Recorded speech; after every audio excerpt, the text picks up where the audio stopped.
The RV Show USA. Hi, it's the RV Wingman, and welcome to today's podcast. Before we begin, make sure and download my latest free RV report. It'll save you thousands when buying or selling an RV and prevent you from being ripped off. My latest report is available now at freervreport.com. The RV Show USA. Start living the RV dream today. And welcome, everybody. Glad you could join us. Alan Warren here, the RV Wingman. Pull up a seat around my virtual campfire where we're sitting around talking about RVs and camping and just good old-fashioned fun with some of today's most popular RV influencers. The RV Show USA. Start living the RV dream today. This virtual campfire is brought to you by the RV Dealers I Trust Network. RV dealers I have personally vetted. RV dealers I trust. I think you can trust them too. Check them out at rvdealersitrust.com. The RV Show USA. Start living the RV dream today. And hey everybody, Alan Warren here, the RV Wingman, and welcome to the show. We got a full menu for you today. We're going to start it out talking about dogs. Well, dogs and camping. I'll tell you, when I owned a campground, it seemed like at least half of the full-time RVers I met were dog owners. Now, I'm a dog lover. I got 3 of them that own me, and I can't imagine being happy without them. But I'm not a full-time RVer. If you are a dog owner and you're considering going full-time, I hope you'll think it through before you make your final decision. Now, when it comes to dog lovers, Carolyn Higgins is crazy about her dog, Sadie. Carolyn is a full-time solo RVer who is up now to share her thoughts on the pros and the cons of traveling with your dog in your RV. Okay, so Sadie and I have 4 pros and 4 cons about living in an RV or a van or a vehicle, traveling even with a pet full time. All right, the first con is that it really limits where you can go and for how long. If you want to live in an RV, you want to do some sightseeing, you want to be able to go on hikes and backpacking trips in national parks, then you're going to be really limited if you have a dog. Dogs are not allowed on any trails in national parks. That's a really big one for people who like to get out and hike.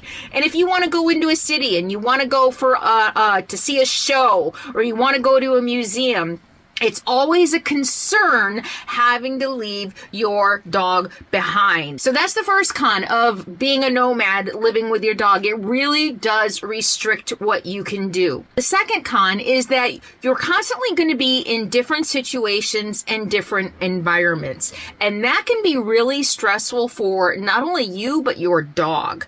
So if your dog hasn't been socialized a lot, if you're hitting the road and your dog has only lived in your house or in your backyard and hasn't gone for car rides with you, hasn't gone to the park with you, hasn't met other dogs and other people, hasn't gone camping with you, that can be really stressful for your dog. So know that ahead of time. Luckily, this is the only life Sadie has known. Sadie came home from Best Friends Animal Society.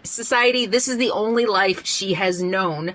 But a lot of dogs who live traditional lives have a little trouble transitioning into a nomadic life. It can be stressful being in a new place every day, every week, every couple of weeks for some dogs. So before you hit the road, you're going to have to start training your dog, going on trips, taking them everywhere with you, letting them sit in the car or the RV while you go into the store. You might have to acclimate them to this lifestyle. It can be very stressful for both of you. The third con is that vet care can be very challenging. If you travel a lot like me, you're in different states all the time. So when Sadie needs vet care, I'm really at the will of the reviews online. I'll Google a vet close to me. I'll read the reviews. I'll try to find the vet with the best reviews. But sometimes you're in a small town and you don't have a lot of choices, especially in an emergency. So that can be a huge con. If you're used to your pet only seeing their favorite vet, being on the road, it's going to be impossible to only see that one vet. You don't know where you're going to be. Things are going to come up. They're going to get sick. They're going to break a toenail. They're going to eat something they shouldn't eat. And you're going to have to go see a vet you're not used to. And that can be challenging. It can cost you more money than it needs to. It can cause you more stress than it needs to. And you really need to be very good at carrying your records and making sure every time you go to a vet, you have your pet's full history. And the fourth con is that pet care can be expensive. It can be expensive to have a dog on the road. So if you're on a budget, you definitely have to take this into consideration. Food, medications, vet care, grooming, all of those things can really add up. So if you're on a budget, that can be a big deal. Something to definitely consider before getting a pet. And you don't want to skimp when it comes to your pet's care. You don't want to, because you're poor, buy them the cheapest food. I buy Sadie's on Science Diet. She's on the best food I can give her because I want her to be healthy. So I'm very careful about what I feed her. And if you're thinking about getting a pet, and you're thinking, oh, I can just buy the cheapest dog food, you might want to rethink that if that's going to be what's best for the health of the dog. And now the pros. You know, there's a lot of pros, but there might be a couple here that surprise you. Number one is companionship, especially if you're going to be solo, and especially if you are not very good at being alone.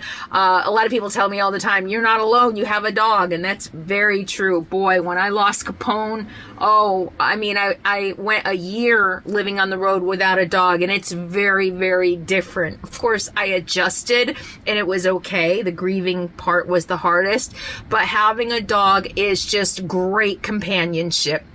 And there are studies that show that people who have dogs have higher survival rates, fewer heart attacks, they're less lonely, they have better blood pressure. There's a lot of really good reasons that to have a dog, that their companionship brings to your well-being.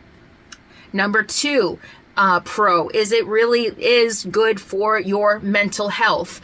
Pets, dogs especially, help reduce anxiety, stress, help with depression. So it's a really good idea if you struggle with any of those mental health challenges. It might be a really good idea for you to get a dog on the road, as long as the cons aren't going to be too overwhelming for you. So dogs are really, really good for your mental health as well. The third pro is exercise. Dogs can really keep you healthy, especially if you get something like Sadie. I mean, this dog, she needs a lot of exercise, and so she gets me out, even sometimes when I don't want to. She reminds me I need to take a break from work and go out and play. I get a lot of exercise because of Sadie, because she needs a lot of exercise. So if you're someone who likes to get outside, or needs to get outside, or wants to get outside more, a dog might be a really good choice for you to help you get motivated to go outside and get more exercise. Like I said, dogs can actually improve your cardiovascular health. So that's a proven fact in the studies that I have seen. And the final pro, and I'm sure a lot of you have already thought about this, is safety. A lot of people just feel safer with a dog. And depending on the kind of dog, I mean, a little Chihuahua probably isn't going to scare off anybody who might be wanting to come to cause problems. And I honestly don't even know. But a lot of people have said that if anybody wanted to mess with me, Sadie would not have that at all. That Sadie would probably react to that. I don't know. I don't really want to know. But what she is good, she's an excellent alarm system. If anything moves outside my rig at night, this girl lets me know. Even when I'm camped with friends, people she knows and loves and like adores, if they come outside at night, she barks. She lets me know they're outside. It's kind of weird, even when she knows people. But that level of safety can provide a lot of comfort and peace of mind for people, especially people who might be afraid to do this in the beginning, might be afraid to be alone. But whether or not your dog is going to physically protect you, they can be even a Chihuahua can be a great alarm system.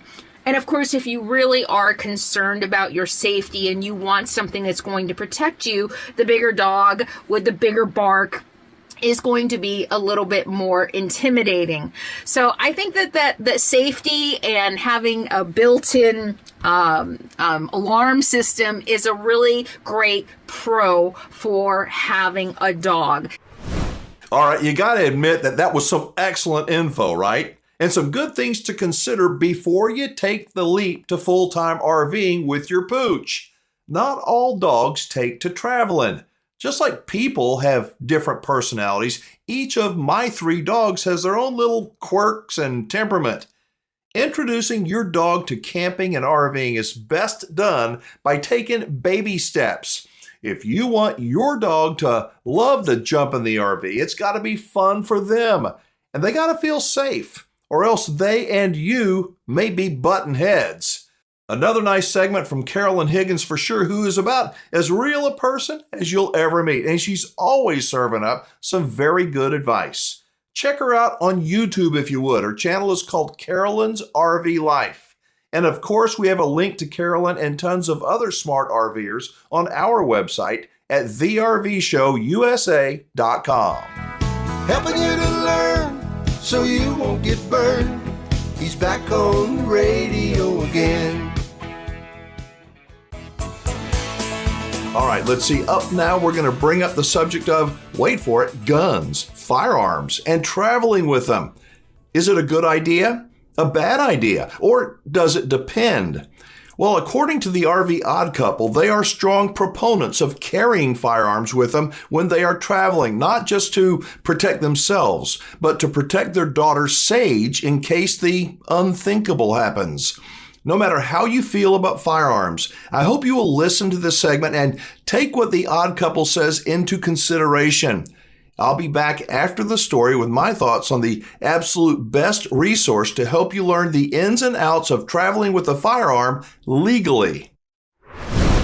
We are not professional firearms people. Nope. We're not teaching anyone how to use a firearm. It's not our job. It's not what we do. We're not showing you how to make ammunition. We're not selling. We're not selling any firearms or ammunition.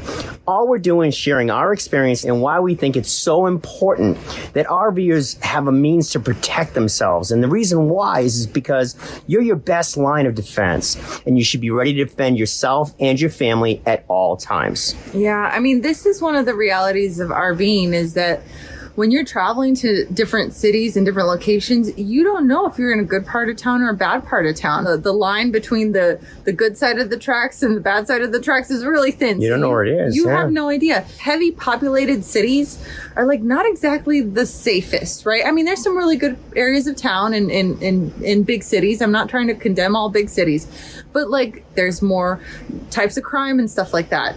On the flip side, when you're in a remote location, it can take a really long time for the authorities to get you. Hours. Yeah, a remote place and being in a city has its pros and cons as well. Every RVer out there should have some type of a defense system that they're comfortable with. Yeah. Right. And so I think that every RVer should carry a gun if they're allowed to do so legally. Now, with that said, you should be properly trained. You should get properly licensed. Yeah. Shouldn't break any laws. And I disagree with that. I don't necessarily think firearms are for everyone, and that's okay. You know, like we have a good friend, Kim. She talks about if she had a firearm, the assailant would take it from her and use it against her. Right. And which so is serious consideration. Yeah. And so if you don't feel comfortable with the firearm, I think that's, you know, we're not trying to tell you what to choose. I think it's about giving you all the information so you can make the best choices for yourself and your family. I mean, because we're total opposites, right? John would like to mount the firearms on the walls and use them as RV decor. No, and that's not RV. I don't want that as RV decor. It's when you're considering where to hide your weapons. We have a kid in the house. Okay. And so if I put them up and lock them high, Sage couldn't possibly get at those. Yeah, I'm not. That's the only reason I asked. That's the only reason I asked you if I could do that. It wasn't to put my firearms on the wall. It's safe storage to keep them away from Sage. Yeah, I think it was totally decor. Not true. It was totally a decor. So everyone has her different preferences, right? But as far as RVing goes, it's really going to depend on which states you're traveling, even which counties and cities you're traveling through. So don't just assume that, like, because in one state this is okay to travel with your firearm like this, that it's in another. Or don't just assume that because you have a concealed carry that it works in every single state, because they don't. So we all have a responsibility. If we are going to take on this, which is our right, if we are going to take that on, then you have a really strong responsibility to find out as much as you can about it. But as RVers specifically, there's certain nuances you need to know about. Like, for example, if you're in a motorhome versus if you're in a travel trailer or a towable, it's a totally different dynamic. Well, depending on the states, guys. Yes. And every state has its own rules, how to transport them, how you can carry them, where you can carry them. It's tricky. And here's what I want to point out with the motorhome versus the towable. So with the motorhome, you can walk through the cockpit all the way to the back of the motorhome. Usually it's like all one vehicle, one vessel, right? With the towable, be it a fifth wheel, be it a travel trailer, you have to like get out of the truck. You'd stop, walk back, get in, and then have to get into a concealed location. Some states actually want you to lock up both the firearm and the ammunition separately. Yeah, which is, so, I mean, there's a lot of stuff you guys have to look into here. And it's really important not to skimp on this, especially if it's just the two of you traveling or if you have kids. But with kids, you have another danger because you don't just have to protect against the outside world. You have to protect the insiders as well. So and this is something that scares me every single day, you guys, is Sage getting into my places. So I have an extremely high responsibility to make sure that Sage can never access my firearms. And if she did, she could never possibly pull the trigger fire the firearm. And I think no matter whether you have a firearm or not, especially if you don't have a firearm, you need to have a plan when you scope out an RV park. Like, we like RV parks that have gates, you know? Security. Yeah, but even some of the gates are really just like a little aluminum pole that you could totally easily get through if you really wanted to. So really, your safety and your security is incumbent upon yourself. Right. You can't put that on anyone else's shoulders. It's square on your shoulders. Yeah, and like Mercedes was talking about earlier, depending on the state that you're in, there's going to be all kinds of different rules for different states where you are RVing, how you transport, where you carry them, how you can carry them. I've got a certain protocol that I use, and I've got to pay close attention to where they are. When I travel, it's always within reach. My firearm is always within reach. Yeah, which, I mean, is good because if you, heaven forbid, you need it accessible, but it's also carries with it a certain amount of danger as well, having it so near to you. Heaven forbid the wrong person sees it, they assume something they shouldn't assume. You just have to be so careful in either direction. Whether you have them, you have to be careful, and if you don't have them, you have to be extra careful as well. So I went ahead and got licensed in my home state of Florida. I got my concealed carry. I'm also very aware of which states reciprocate with Florida, and I've got to be super careful crossing into a state. I believe that everyone in this country right now who carries a firearm should carry insurance, because you could be locked up for a very long time while they try to figure out if you had the right to do what you did. But like we said earlier, there's a lot of people out there that should not be carrying firearms. And it shouldn't, firearms are not the first line of defense. They're like the last line of defense. There's so many other things, preventative measures that you can take that will keep you hopefully from even having to ever pull out your firearm. Right. And the reason most people won't carry a firearm is quite frankly, they're afraid of firearms. Guys, there is so much training out there nowadays. And if you're uncomfortable with it, Mercedes was terrified of a firearm. Oh my gosh. But before I would marry her, believe it or not, this is a true story, I made her go to a firing range, and actually I bought her a new Ruger 9, and I made her fire the weapon, and it was a nightmare. It was horrible. It was worse than when I was trying to train her how to drive, guys. The RV, because the whole firing lanes were full, about 25 lanes, and every time she was shaking more than she was holding the trigger. It was terrifying. I had to step back and let somebody else. He's the worst teacher ever. I'm not a good. I guess I'm not a very good teacher with my wife, but I've trained my kids how to shoot. All my children know how to shoot. Yeah. Bottom line is I had to pay somebody to train Mercedes because I just couldn't do it. No, it's true. He did have to slip the guy a bill to and you know what? That's another thing too. When you are going to do the training, be true to yourself. Like, he should not be teaching me how to do anything, because when he tells me what to do, I'm like, don't tell me how to live my life, you know? So have a professional teach you. So we carry two types of insurance because we do carry firearms. The two insurance we carry is what? USCCA. We carry a policy with them, both Mercedes and I, and the other one is, and we carry Law Shield. Yeah. And this is just in case we are ever forced to discharge our firearms in protection of our life or security. Heaven forbid. Someone will come in to represent us and hopefully get us out of jail as soon as they possibly can. Yeah. Now, I really do believe that if you can legally carry a gun, you should carry a gun. Mercedes and I just disagree, and that's fine. Yeah. But I think you have a responsibility to yourself and your family, and I also think you even have a responsibility to your neighbors, as RVers. But some people just don't get it. They don't want to carry.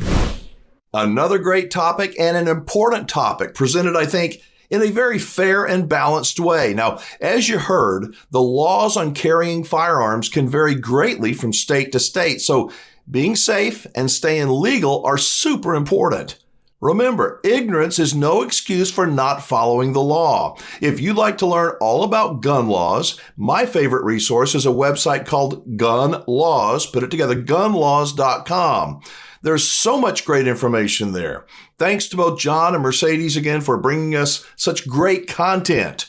You know, that's what the RV Odd Couple does. As they say, they are all about God, family, and country. And they're some of my favorite people. Check them out on YouTube at RV Odd Couple. And yes, we have a link to them on our website. Good job, guys.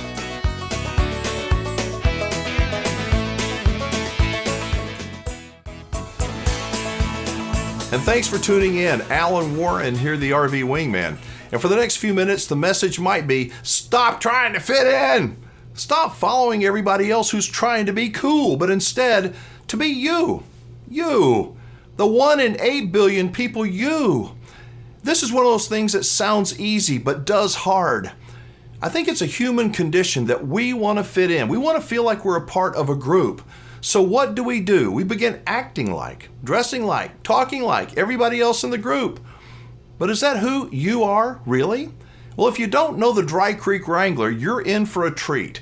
Dwayne Knoll is a unique person who is comfortable being who he is.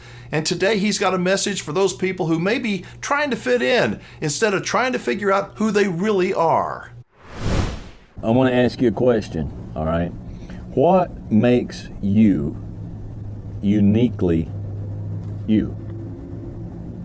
I think a lot of times folks, especially young folks who I tend to empathize with and speak to more often, they're not comfortable because they're going along with the society that's around them, and they're trying to fit in the framework of what everyone around them or on whatever social media they're on says that they should be, how they should look, how they should conduct themselves.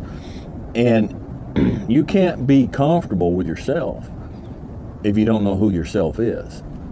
And you can't know who yourself is if you don't stop looking at how everybody around you is and start looking at what makes you comfortable and what makes you uniquely you. There's roughly close to, I guess, about 8 billion people on this planet, but there's only one you. Would you stand out in a crowd? Not in a bad way. What makes you you doesn't need to be something that's immoral or obnoxious or uncomfortable, but just uniquely you. Just you. I spent a lot of years in Alaska, a lot of years riding in Alaska, and then riding, in Wyoming and Colorado and other places. And over the years, I've developed me, what works for me, what I like, what I'm comfortable with, whether it be my wardrobe, whether it be the beard, whether it be the hair, whether it be the rifles and the handguns that I carry when I'm hunting and out in the woods. Whatever it is, it's me. And I don't ask, what is everybody around me doing? And so that's what I need to do. When I went and got the job in Colorado, when I showed up, I was me. And I had the Filson vests, and I had a big old long beard, and I saw no need to change. I saw no need to go start buying short sleeve pearl snap shirts and straw hats, square toed Cayman boots, and I saw no need to change. I was me, and I could cowboy being me the same as I could cowboy trying to look like somebody else. I shaved the beard after a while because during branding and that time of year, we spent a lot of time out in the lots and in the pens with the cattle, and there was so much wind and so much dust that it just stayed dirty all the time. And I couldn't keep it decent. I couldn't keep it nice. And so I shaved it because that's what I needed to do for me. But then when I got to where it was practical again, I grew it back out. Why? Because it's me. Because it's me. And you'll not find confidence in yourself if you don't know who yourself is. You won't find confidence in yourself if you're so busy trying to figure out what everybody around you thinks you ought to be and then match that, because you're not going to make people around you happy. You're not going to. Okay? So you need to be you. Young ladies, society, social media says that you need to dress and conduct yourself like you're making money on a street corner in LA somewhere. And you're like, there's something deep inside of you that's like, it's kind of cheap. I don't know. Don't do it. Don't do it. Be you. Be you. Okay? Don't let social media and culture and television and media tell you how you should be and what you should be and who you should be. Now again, there are people who will use that as an excuse to be immoral or to be obnoxious or to be hateful or to be irritating. I'm not talking about that, okay? I'll give an example here that my wife has warned me I should not give. And I'm probably going to regret it because my wife is the wiser of the two, and usually when I don't follow her advice, I pay for it. Now, my last name is Noel. We pronounce it Noel, but there's others who pronounce it Noel. My last name literally means Christmas. That's what it means. Now, listen to what I'm saying and listen to all of my words when I say this, okay? I don't celebrate Christmas. Now, we bought some Christmas gifts for the grandkids. I don't have a problem with Christmas. I don't have a problem with Christmas. I don't have a problem with those who celebrate Christmas. And when people say, wish me a Merry Christmas, I happily wish it back. I hope you do have a Merry Christmas. It's good. Am I a Christian? Yes, I am. Do I believe in the birth of Jesus Christ? Yes, I do. Do I believe he was born of a virgin? Do I believe in Bethlehem and all? Of course I do. Absolutely I do. But I think over the years we've become lockstep and we've completely lost what it's about. And I've gotten to the point where I said, if a Christian is only a Christian on Christmas and Easter, is he really even a Christian? And then, all the other stuff, I read too much. I used to read a lot, study too much, and knowledge is a burden. And a lot of our Christmas traditions, I studied out where they came from and where they actually began, which was long before what we recognize today. And I'm like, you know what? I don't really want to carry on that. And so, but my point is not that you shouldn't do it. My point is this is me. And although I'm in a culture and in a society where everybody's doing it, I don't do it. I'm perfectly fine with everybody else doing it, but I'm just not comfortable with it. I'm me. So you just be confident in you. When my wife and I, when we go out, we go shopping, I try not to separate, which means I'll follow her through the groceries, I'll follow her through the vegetable aisle, and I'll follow her through all that because if we separate, invariably, with my bad knee, I'm limping all over the store trying to find her. But sometimes we get separated and she comes looking for me and she never has any trouble finding me. because I kind of stand out. All right, I kind of stand out. I don't look like the sheep. All right, I'm me. I want to wear an old black felt hat. I do. I want a beard. I grow it. My hair's getting kind of long. Yeah, it is. What are you going to do? Nothing. Mama likes it. I like it. It's different than what everybody around me is doing. It's definitely different in the cowboy world, and I'm not intimidated by that. Okay, I'm me. It's not a bad thing to be unique. It's not a bad thing to be different. It's not a bad thing to be comfortable with yourself, regardless of what everybody else around you is doing. If you're watching the video version of this show, do you think that Dwayne is trying to look cool? Or is Dwayne just trying to look like Dwayne? From my perspective, all of us, that includes you, includes me, all of us are constantly being influenced by the things around us.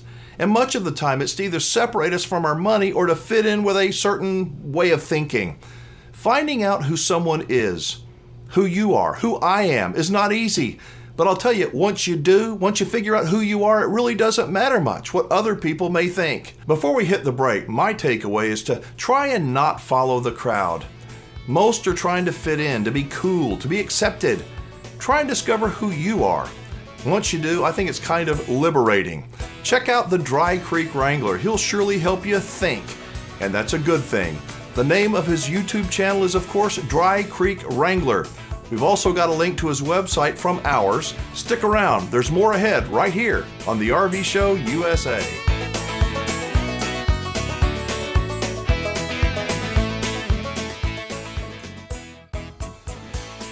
Hey, it's the RV Wingman, and before we roll into our next segment, I want to invite you to join me around my virtual campfire on YouTube. That's right.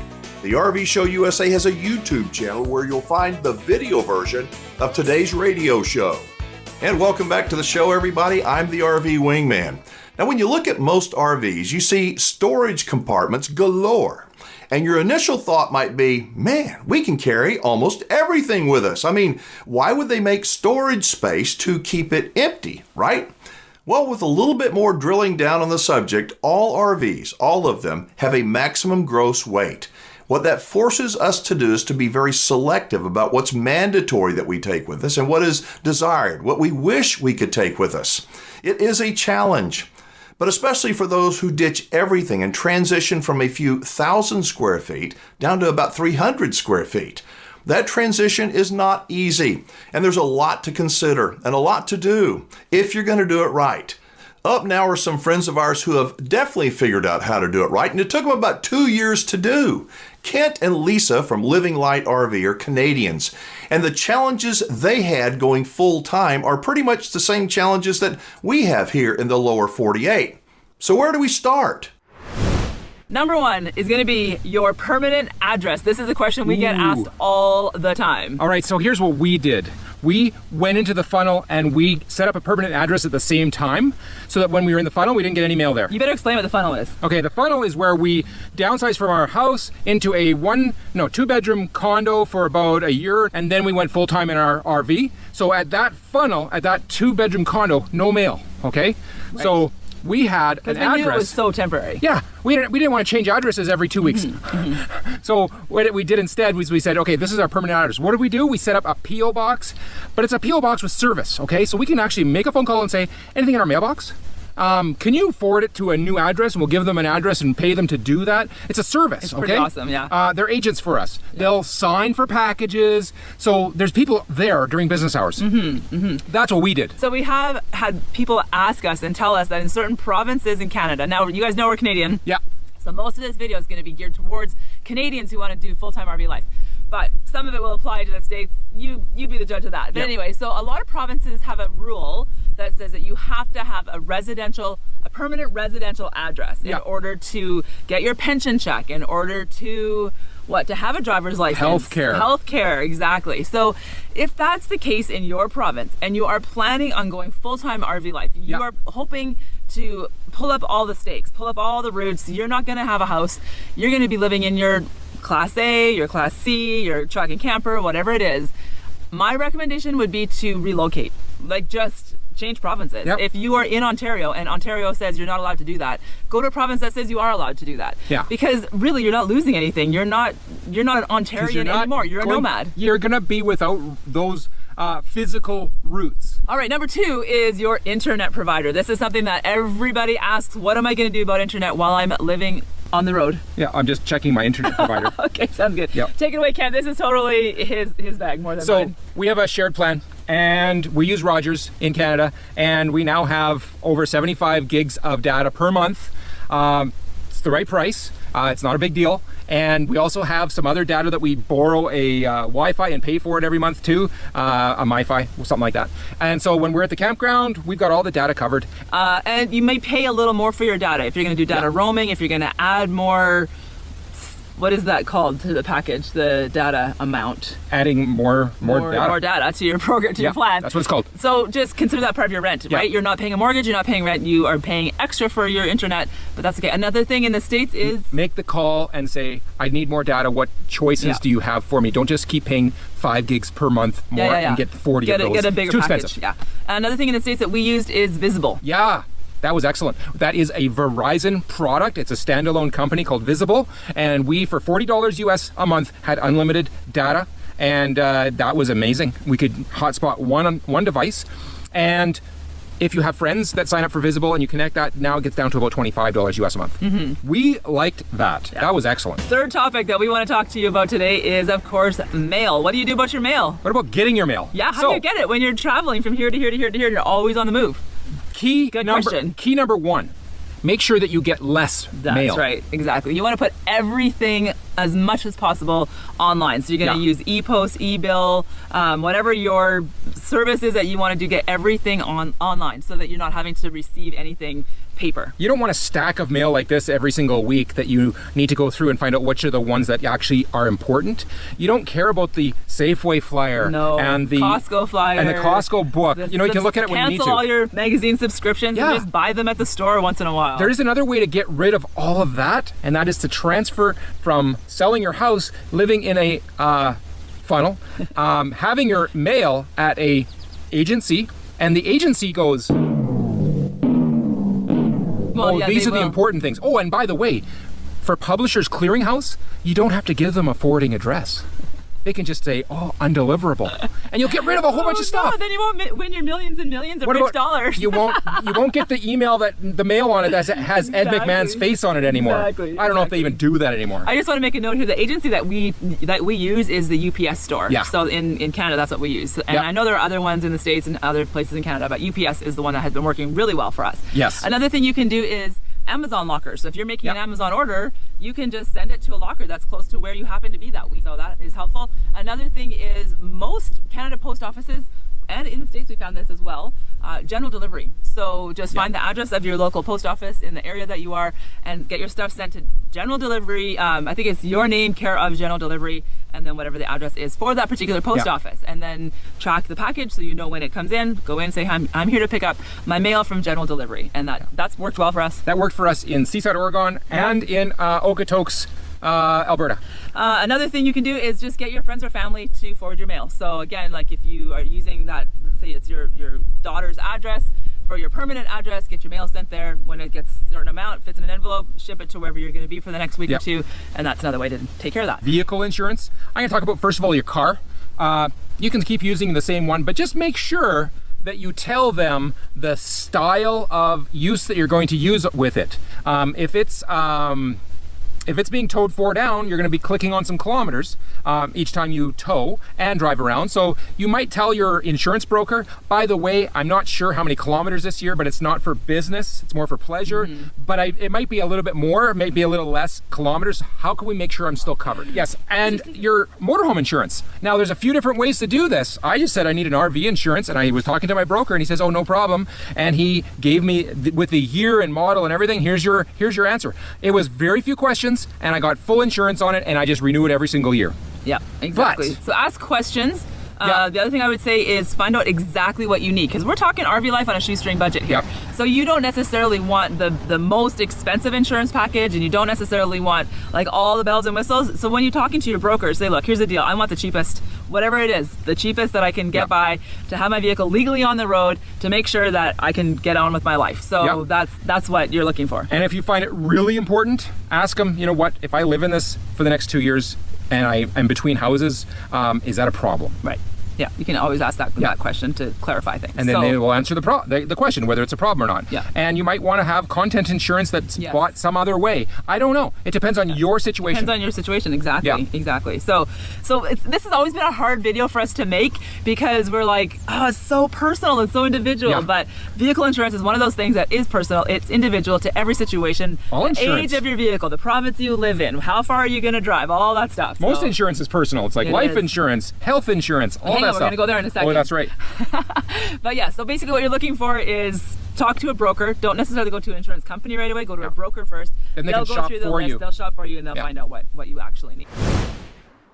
You know, downsizing and ditching things that you've held on to for years is easier said than done, but I'm told once you get past it and living lighter, the stresses of life can seem to disappear. Now, there's several businesses that specialize in providing a permanent address and mail service, like Lisa and Kent were talking about. Those services can ditch all your junk mail and let you know when something personal or important arrives. But what about the topic of, health care for people who are full-timers? What happens when you have a medical emergency? Well, it happened to Kent and Lisa, and next week they're going to cover it. I hope you'll check out Living Light RV and my Canadian friends. They're such nice people. They're living life, as Lisa says, by the tail. T-A-L-E. T-A-L-E. We have a link to them, of course, on our website at thervshowusa.com. All right, they're giving me the signal to wrap it up, but before we do, to get the latest version of my free RV report showing you how to save thousands of dollars when buying a new RV and learn how to not get ripped off, you can download it right now on our website. Yes, you can, at thervshowusa.com. And remember, if you're looking for a great RV dealer to do business with, I hope you'll check out those in the RV Dealers I Trust network, providing the absolute best buying and ownership experience ever. Go to rvdealersitrust.com. And finally, a special thanks to you for joining me around our virtual campfire. Till next time, I'm Alan Warren, the RV Wingman. Be safe, have fun, play nice, and don't leave your good manners at home. The RV Show USA. Start living the RV dream today.